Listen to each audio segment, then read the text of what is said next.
পাকিস্তানের বিপক্ষে বাংলাদেশের 2-0 ব্যবধানে টেস্ট সিরিজ জয়ের পর কড়া প্রতিক্রিয়া জানিয়েছেন দেশটির সাবেক ক্রিকেটাররা।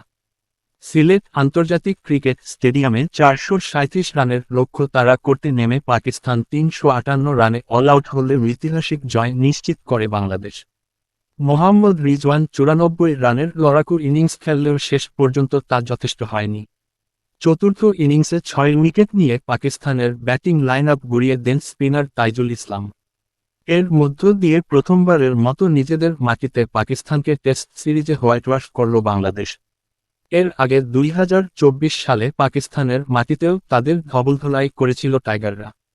হারের পর সামাজিক যোগাযোগ মাধ্যম এক্সে প্রতিক্রিয়া জানিয়েছেন পাকিস্তানের কিংবদন্তি পেসার ওয়াসিম আকরাম। তিনি লিখেছেন, বাংলাদেশের কাছে দ্বিতীয়বারের মতো পাকিস্তানের হার দেখে সত্যিই হতাশ। তবে বিজয়ী দলকে পূর্ণ কৃতিত্ব দিতেই হবে, কারণ তারা পরিপূর্ণ ক্রিকেট খেলেছে। আরও যোগ করেন, বাংলাদেশ আগে ধীরগতির ও টার্নিং উইকেট বানাত। এখন তারা দারুণ টেস্ট উইকেট প্রস্তুত করছে, যা তাদের দ্রুত উন্নতি করার পেসারদের সহায়তা করছে। বাংলাদেশের পেসাররা পাকিস্তানকে ছাপিয়ে গেছে। এই ফরম্যাটে এখন তারা সেরাদের সঙ্গে লড়াই করার জন্য প্রস্তুত। আর নাহিদ রানার প্রতিভা দেখাটা সত্যিই উপভোগ্য। অভিনন্দন বাংলাদেশ। সাবেক টেস্ট ব্যাটার আজহার আলী বাংলাদেশের সাফল্যের পেছনের দীর্ঘমেয়াদী প্রক্রিয়ার কথা তুলে ধরেন। তিনি বলেন, এই সাফল্য রাতারাতি আসেনি। খেলোয়াড় তৈরি, কাঠামোগত উন্নয়ন এবং ধারাবাহিক সমর্থনের ফল এটি। অন্যদিকে পাকিস্তানকে ব্যাটিং, বোলিং, ফিল্ডিং এবং বিশেষ করে ম্যাচ ফিটনেস সব বিভাগেই উন্নতি করতে হবে। ধারাভাষ্যকার রমিজ রাজা বাংলাদেশের পরিবর্তনের প্রশংসা করে নাজমুল হোসেন শান্তর নেতৃত্বে ভূয়সী প্রশংসা করেন।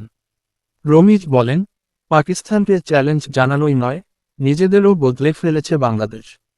রক্ষণাত্মক স্পিন নির্ভর কৌশল থেকে বের হয়ে প্রাণবন্ত উইকেটে জয়ের মানসিকতা তৈরি করেছে তারা। এই পরিবর্তনে শান্ত আলাদা করে চোখে পড়েছে। সে খুবই চমৎকার একজন নেতা। পাকিস্তানের বর্তমান অবস্থা নিয়ে উদ্বেগ প্রকাশ করে তিনি আরও বলেন, পাকিস্তানের পুরনো দুর্বলতাগুলো দিন দিন আরও বড় হয়ে উঠছে। এই পরিস্থিতি বদলাতে দ্রুত পদক্ষেপ প্রয়োজন। অলরাউন্ডার মোহাম্মদ হাফিজও পাকিস্তান ক্রিকেটের অবনতির চিত্র তুলে ধরেছেন।